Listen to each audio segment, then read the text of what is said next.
윤석열 후보를 찍었던 20대 남성 투표자들이 지금 만족할까요? 저는 그렇지 않다고 생각합니다. 모두가 굉장한 고민 끝에 굉장히 불안한 선택을 했어요. 제가 3월 12일 날 선거가 끝나고 그 FCI 20대 남녀 그 시민들을 대상으로 면접 조사를 했는데, 그때 윤석열 후보를 찍었던 세 사람 중에 한 분이 뭐라고 얘기를 했냐면, 아침에 눈을 떠서 봤는데 0.7% 차이, 아 내가 잘 찍은 거 맞나? 첫 일성이었다 그랬고, 두 번째 한 분은 윤석열 후보를 찍은 남성 시민이 한 얘기가 뭐냐면, 아 큰일 났다, 촛불 사러 가야 되겠다 라고 생각을 했다고 합니다. 그러니까 누구를 찍었던 이것은 흔쾌한 선택은 아니었다. 그리고 앞으로 갈 길이 멀고 나눠야 될 얘기가 굉장히 많습니다. 미디어 오늘 2030 여성들이 투표 안 하려고 그랬는데 막판에 결집했다. 저는 이게 이재명 후보한테 몰렸던 결집은 맞는데요, 투표를 안 하려고 했다, 이거는 좀 틀린 말이라고 생각합니다. 그러니까 문제 신중하게 끝까지 마지막 순간까지 지켜본 거죠. 믿을 만한 정당 없었고 후보한테 마음 주기가 힘들어가지고 끝까지 지켜본 거지. 그리고 왜냐면 이거는 사실 한 2015년 이후에 정치적인 관심 표현 행위로 봤을 때 20대 여성들의 기본적인 어떤 조사 데이터에서 청원이나 캠페인이나 후원이나 정치 정보량이나 표현의 양식에서 기본 저력이 떨어졌던 적이 없어요.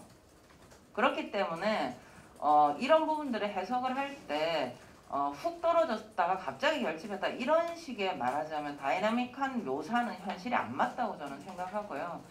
왜 힘들었나? 일단 저는 대선이 역대급 비호감이 아니고요, 우리를 둘러싼 변화가 역대급이었기 때문에 무엇을 우선해 놔야 되는가 굉장히 힘들었다고 생각합니다.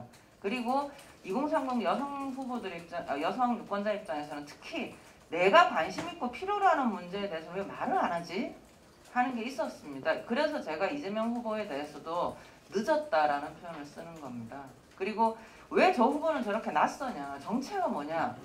사실 윤석열 후보는 이번에 처음 나온 사람이었기 때문에 정책 파악이 굉장히 힘들었습니다, 유권자 입장에서.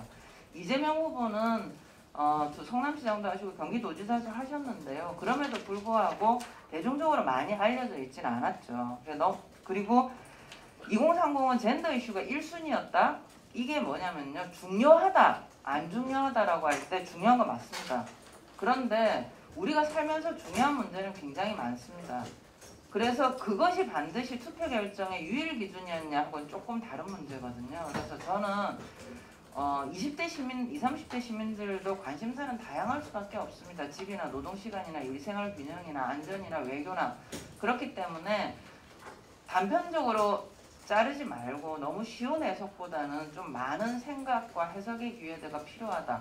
그리고 이제 팬덤이 걱정스럽다, 이런 문제에 대해서는 더 이상 설명 안 드리겠습니다. 이거는 신경 안 쓰셔도 될 것 같습니다. 다만 팬덤을 걱정하시는 분들은 일종의 문화적 충격이 있는 것 같습니다. 그렇기 때문에 서로가 이 공존의 규범을 찾아 나가는 게 필요할 것 같고요. 그럼 20대 대선 이후에 어떻게 할 건가 넘어가서 말씀드리면, 이번 선거는 저는 사실 남성이나 여성이나 다 힘든 선거였다는 걸 서로 인정해주면 좋겠습니다. 그러니까 윤석열 후보를 찍었던 20대 남성 투표자들이 지금 만족할까요? 저는 그렇지 않다고 생각합니다. 모두가 굉장한 고민 끝에 굉장히 불안한 선택을 했어요. 제가 3월 12일 날 선거가 끝나고 그 FCI 20대 남녀 그 시민들을 대상으로 면접 조사를 했는데, 그때 윤석열 후보를 찍었던 세 사람 중에 한 분이 뭐라고 얘기를 했냐면, 아침에 눈을 떠서 봤는데 0.7% 차이, 아 내가 잘 찍은 거 맞나? 첫 일성이었다 그랬고, 두 번째 한 분은 윤석열 후보를 찍은 남성 시민이 한 얘기가 뭐냐면, 아 큰일 났다, 촛불 사러 가야 되겠다 라고 생각을 했다고 합니다. 그러니까 누구를 찍었던 이것은 흔쾌한 선택은 아니었다. 그리고 앞으로 갈 길이 멀고 나눠야 될 얘기가 굉장히 많습니다. 우리는 그동안 이번 대선은 정말 필요한 얘기를 못했던 대선이라고 생각합니다. 그렇기 때문에 서로 대화 좀을 많이 해야 될 것 같고요. 어차피 같이 가야 됩니다.